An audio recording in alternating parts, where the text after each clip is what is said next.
Hello കൂട്ടുകാരെ, ഇന്ന് ഞാൻ പരിചയപ്പെടുന്ന പുതിയൊരു അതിഥിയാണ്. ഇത് നമ്മുടെ അന്നമോൾ. അന്നമോൾ നമ്മുടെ കൂടെ ഇപ്പോൾ 1 വർഷത്തോളമായി. എല്ലാവരും ഞാൻ വീഡിയോയിലൊക്കെ പരിചയപ്പെടുത്തിയിട്ടുണ്ട് ഇവളെന്നെ. ഞാൻ ജോലിക്ക് പോകുമ്പോൾ പൊടിക്കുഞ്ഞാകുമ്പോൾ ആരോ റോഡ് സൈഡിൽ ഉപേക്ഷിച്ച് ഇതിൻ്റെ കൂടെയുള്ളതിനെ പട്ടി കടിച്ച് കൊല്ലുന്നത് കണ്ടാണ് ഞാൻ കൂടെ കൂട്ടിയത്. ഇത് കുട്ടുമോനും ആരോ വളർത്തിയതാണ് കേട്ടോ. വളർത്തിയിട്ട് രോമ കൊഴിഞ്ഞപ്പോൾ ഇവനും തെരുവിൽ ഉപേക്ഷിച്ചാണ്. ഇവനും ഇപ്പോൾ നമ്മുടെ കൂടെയുണ്ട്. അടുത്തതാണ് ഞാൻ ജോലിക്ക് പോകുമ്പോൾ കഴിഞ്ഞ ദിവസം കണ്ട റോഡ് സൈഡിൽ കണ്ട ഒരു കുഞ്ഞാണ്. കാക്കക്കുഞ്ഞാന്ന് പിന്നെയാണ് മനസ്സിലായത്. ആദ്യം കാക്കയാണോ മൈനയാണോ കുയിലാണോ എന്ന് എനിക്ക് സംശയം ഉണ്ടായിരുന്നു. പിന്നെ മനസ്സിലായി ഇത് കാക്കുഞ്ഞ് തന്നെയാണ്. കാരണം കിട്ടുമ്പോൾ ഇതിൻ്റെ ദേഹത്ത് രോമമൊന്നും തീരെ ഉണ്ടായിരുന്നില്ല. കുഞ്ഞു കുഞ്ഞു പൊടി രോമങ്ങളായിരുന്നു. അപ്പോൾ ഇതെന്താണെന്ന് എനിക്കൊരു ഇതുണ്ടായിരുന്നില്ല. അപ്പോൾ ഇതിനെ രക്ഷിക്കണമെന്ന് മാത്രമേ ഞാൻ ആഗ്രഹിച്ചുള്ളൂ. 2 പൂച്ചകൾ അപ്പുറം വന്നിട്ട് ഇതിനെ ആക്രമിക്കാൻ തുടങ്ങുന്ന സമയത്താണ് ഞാൻ ഇതിനെ കണ്ടെത്തിയത്. അങ്ങനെ അവിടെ വഴിയിൽ ഉപേക്ഷിച്ച് വരാൻ തോന്നിയില്ല. കാക്കയായാലും കുയിലായാലും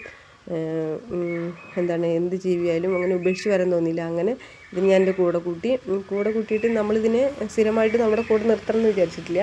കുട്ടുമോനായാലും അന്നമോളായാലും അവർക്ക് ഇവിടെ ഫുൾ സ്വാതന്ത്ര്യമുണ്ട്. അവർക്ക് എവിടെ വേണമെങ്കിലും പോവാം. കുട്ടുമോനെ ആണെങ്കിൽ ഞാൻ ചങ്ങലയിൽ പൂട്ടിയിടാറൊന്നുമില്ല. എല്ലാവരും ഫ്രീ ബേർഡായിട്ടാണ് ഇവിടെ നടക്കാറ്. ഇവളെ അല്ലെങ്കിൽ ഇവനെ അങ്ങനെ തന്നെയാണ് നമ്മൾ വളർത്തണം എന്ന് വിചാരിക്കുന്നത്. വളർത്തണം എന്ന് വെച്ചാൽ നമ്മൾ സ്ഥിരമായിട്ട് നമ്മുടെ കൂടെ നിർത്തണം എന്ന് വിചാരിക്കുന്നില്ല. ഇതിന് പോകാൻ സമയമാകുമ്പോൾ അല്ലെങ്കിൽ ഇതിന് പോകണം തോന്നുമ്പോൾ ഇത് പൊയ്ക്കോട്ടെ. ഞാൻ രാത്രിയും പിന്നെ ഞാനിവിടെ ഇല്ലാത്ത സമയത്ത് മാത്രമാണ് ഇതിനെ കൂട്ടിൽ ഇടുന്നത്. അല്ലാത്ത സമയത്തൊക്കെ ഞാനിതിനെ തുറന്നു വിടുകയാണ് പതിവ്. തുറന്നു വിടുക എന്ന് വെച്ചാൽ നമ്മുടെ ഫുൾ ഇത് നമുക്ക് ഇതിനെ നോക്കാൻ പറ്റുന്ന, കാരണം പൂച്ചകളൊക്കെ ആക്രമിക്കാനൊക്കെ സാധ്യതയുള്ളതുകൊണ്ട് തന്നെ നന്നായിട്ട് ശ്രദ്ധിക്കാൻ പറ്റുന്ന സമയത്തൊക്കെ ഇതിന് ഞാൻ പുറത്തു വിടും. ഇപ്പം എൻ്റെ കയ്യിലാണ് ഇതിരിക്കുന്നത്. കയ്യിലിരിക്കുന്നതിനൊക്കെ ഏറ്റവും കൂടുതൽ ഇഷ്ടം നമ്മുടെ തോളിൽ കയറിക്കാനാണ് ഏറ്റവും ഇഷ്ടം. ഇപ്പോൾ 8-9 ദിവസമായിട്ട് വന്നിട്ടുള്ളെങ്കിൽ നമ്മളായിട്ട് നന്നായിട്ട് ഇണങ്ങിയിട്ടുണ്ട്. കണ്ടതിൻ്റെ കാലിൻ്റെ നഖമൊക്കെ കാണുമ്പം ഇങ്ങനെ അള്ളി പിടിച്ചിട്ടാണ് എപ്പോഴും ഇരിപ്പ്. നഖമൊക്കെ കാണുമ്പോൾ ശരിക്കും കാക്കുഞ്ഞിനെ പോലെ തന്നെ. പിന്നെ അതിൻ്റെ ഇപ്പോൾ കാണുമ്പോൾ ഇത്തിരി വലിപ്പമൊക്കെ തോന്നുമെങ്കിലും, വീഡിയോയിൽ കാണുമ്പോൾ വലിപ്പം തോന്നുമെങ്കിലും അത്രമാത്രം വലിയ കുഞ്ഞല്ല. ഒരു ചെറിയ കോഴിക്കുഞ്ഞിൻ്റെ അത്രയും വലിപ്പം മാത്രമേ ഇതിനുള്ളൂ. ഇരിപ്പൊക്കെ കണ്ടോ? എപ്പോഴും ഇങ്ങനെ വാ തുറന്നാണ് ഇരിപ്പ്. ഇപ്പം ഫുഡ് ഞാൻ കൊടുത്തുകൊണ്ടാണ്, വിശപ്പില്ലാത്തതുകൊണ്ടാണ് ഇങ്ങനെ ഇരിപ്പ്. ഫുഡ് കഴിഞ്ഞാൽ അപ്പോൾ ആൾക്ക് അപ്പിടണം, അങ്ങനെ സ്വഭാവമുണ്ട്. അത് ചിലപ്പോൾ കാക്കയുടെ പൊതു സ്വഭാവമായിരിക്കും അല്ലേ. ഇതിനെപ്പറ്റി അത്രയും മാത്രം അറിയില്ല. എനിക്ക് മുമ്പൊരു കാക്കക്കുഞ്ഞിന് ഇതുപോലെ, ഇതിനെയൊക്കെ വലുതായിരുന്നു കേട്ടോ. ഞാൻ ജോലി കഴിഞ്ഞ് വരുമ്പോൾ ഇതുപോലെ ഒരു വലിയ ഇത്തിരി കൂടി വലുതുണ്ടായിരുന്നു. അത് കാക്കക്കുഞ്ഞാന്ന് ശരിക്കും മനസ്സിലാവുമായിരുന്നു. കുറേ കാക്കകൾ, അതായത് പരുന്ത് കൊണ്ടുപോയിട്ട് താഴെ ഇട്ടതാണെന്ന് തോന്നുന്നുണ്ട്. അപ്പോൾ കുറേ കാക്കകൾ പരുന്തിന് ആക്രമിക്കുന്നത് കണ്ടു. അങ്ങനെ അത് താഴെ വിടുന്നതാണ്. 6 മണി 7 മണി കഴിഞ്ഞിട്ട് 6 മണി കഴിഞ്ഞപ്പോൾ കാക്കകളൊക്കെ പറന്നുപോയി. അപ്പോൾ ഈ കുഞ്ഞ് അവിടെ ഒറ്റയ്ക്കായി. അതിനെ ഇതുപോലെ 2 കാക്കകൾ 2 പൂച്ചകൾ ആക്രമിക്കുമ്പോൾ ഇതിനെന്ത് ചെയ്യുന്നതെന്ന് വെച്ചാൽ ഞാനിതിനെ എടുത്ത് കൂട്ടിലിട്ടാണ്. അങ്ങനെ ഒരു കാക്കയെ വളർത്തിയിട്ട് പരിചയമുണ്ട്. അപ്പം പക്ഷേ അതിൻ്റെ വെച്ചാൽ അതിൻ്റെ അമ്മയ്ക്കും അച്ഛനും അതിനെ അറിയായിരുന്നു. അപ്പം ഞാൻ പകൽ അതിനെ പുറത്ത് കൊണ്ടൊരു മരത്തിന് മുകളിൽ കെട്ടും. അതിൻ്റെ അമ്മ അച്ഛൻ അല്ലെങ്കിൽ വന്നിട്ട് ഭക്ഷണം കൊടുക്കുമായിരുന്നു. പക്ഷേ ഇതിന് ഭക്ഷണം കൊടുക്കാനൊന്നും ആരുമില്ല. അതുകൊണ്ട് നമുക്ക് ഇതിന് ഭക്ഷണം കൊടുക്കേണ്ടി വന്നു.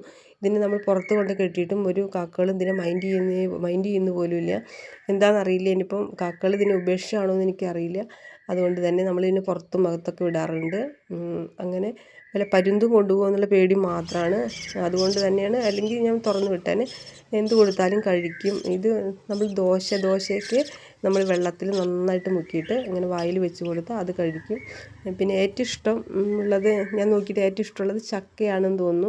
നല്ല മധുരമുള്ള 2-3 ചക്കയുടെ ചുള കിട്ടിയപ്പോൾ ഞാൻ കുഞ്ഞ് പൊടിയായിട്ട് അരിഞ്ഞിട്ട് വായിൽ വെച്ച് കൊടുത്തപ്പം അത് ഭയങ്കര ഇഷ്ടമായിട്ട് കഴിക്കുന്നുണ്ട്. അതിനെപ്പോഴും വാ തുറന്നുകൊണ്ടിരിക്കുന്നുണ്ട്. വേറെ എന്തെങ്കിലും ഭക്ഷണമൊക്കെ ആണെങ്കിൽ പിന്നെ ദോശയൊക്കെ വെള്ളത്തിൽ മുക്കി കൊടുക്കണം കേട്ടോ. നന്നായിട്ട് വെള്ളത്തിൽ മുക്കിയിട്ട് അതിന് വായിൽ അങ്ങനെ ഇതായി പോകണ്ടേ, കുഞ്ഞല്ലേ. പിന്നെ നമ്മൾ ഇവിടെ മരത്തിൽ കയറാനും ചെടിയുടെ മുകളിൽ നിൽക്കാനും ഒക്കെ തുറന്നിട്ടാണ് ഇട്ടിരിക്കുന്നത്. പക്ഷേ നമ്മളെപ്പോഴും ശ്രദ്ധിച്ചില്ലെങ്കിൽ വല്ല പൂച്ചകളും കൊണ്ടുപോയാലോ. അങ്ങനെ ഇതാണിപ്പോൾ നമ്മുടെ കാക്കക്കുഞ്ഞിൻ്റെ. കണ്ടോ, നമ്മുടെ മരത്തിന് മുകളിലാണ് ഇരിക്കുന്നത്. മരത്തിന് മുകളിലിരുന്നാലും എപ്പോഴും നമ്മളെ കാണുമ്പോൾ കരഞ്ഞുകൊണ്ടിരിക്കും. ഇങ്ങനെ എപ്പോഴും വാ തുറന്നുകൊണ്ടിരിക്കും. തീരെ പൊടിക്കുഞ്ഞാണ്. അങ്ങനെ ഇതാണിപ്പോൾ നമ്മുടെ കാക്കക്കുഞ്ഞിൻ്റെ വിശേഷം. അപ്പോൾ എല്ലാവർക്കും പുതിയ വീഡിയോ ഇഷ്ടമായോ? പുതിയ വീഡിയോ ഇഷ്ടമായെങ്കിൽ ഈ കക്കുഞ്ഞ് ഞാനൊരു പേരിട്ടില്ല കേട്ടോ. അപ്പോൾ എല്ലാവരും ഒരു പേരും കൂടി ഇതിന് നിർദ്ദേശിക്കണമെന്നുണ്ട്. ഇവൾ നമ്മുടെ കൂടെ നിൽക്കുമോ പോകുമോയെന്നും അറിയില്ല. എന്തായാലും വളർത്തിയിട്ട് അതിനിഷ്ടമുമ്പോൾ പൊയ്ക്കോട്ടെ. അപ്പം ഇതാണ് നമ്മുടെ ഇന്നത്തെ വീഡിയോ. അപ്പോൾ വീഡിയോ ഇഷ്ടമായി എല്ലാവരും ലൈക്ക് ചെയ്യണം, സപ്പോർട്ട് ചെയ്യണം, കമൻറ്റ് ചെയ്യണം. അപ്പോൾ എല്ലാവർക്കും നന്ദി, നമസ്കാരം. വീണ്ടും എല്ലാവരുടെയും സപ്പോർട്ട് ഉണ്ടാകുമെന്ന് പ്രതീക്ഷിക്കുന്നു. വാ തുറന്നാണ്ട് ഇനി എപ്പോഴും വാ തുറന്നാണ് ആളുടെ ഇരിപ്പ്. നമ്മുടെ വീട്ടിൽ കുട്ടുമോനായിട്ടും ഇവരൊക്കെ ആയിട്ട് ഇപ്പോൾ കൂട്ടായി, കുട്ടുമോനായിട്ടും അന്നമോളായിട്ടൊക്കെ കൂട്ടായി. എല്ലാവരും കൂട്ടാവട്ടെ, എല്ലാവരുമായിട്ട് ഇണങ്ങട്ടെ എന്ന് വെച്ചാൽ കുട്ടുമോനും അന്നമോളും തമ്മിൽ ഭയങ്കര സ്നേഹമാണ്. അതുപോലെ ഇവളെയും എല്ലാവരും സ്നേഹിക്കട്ടെ എന്ന് വെച്ചു.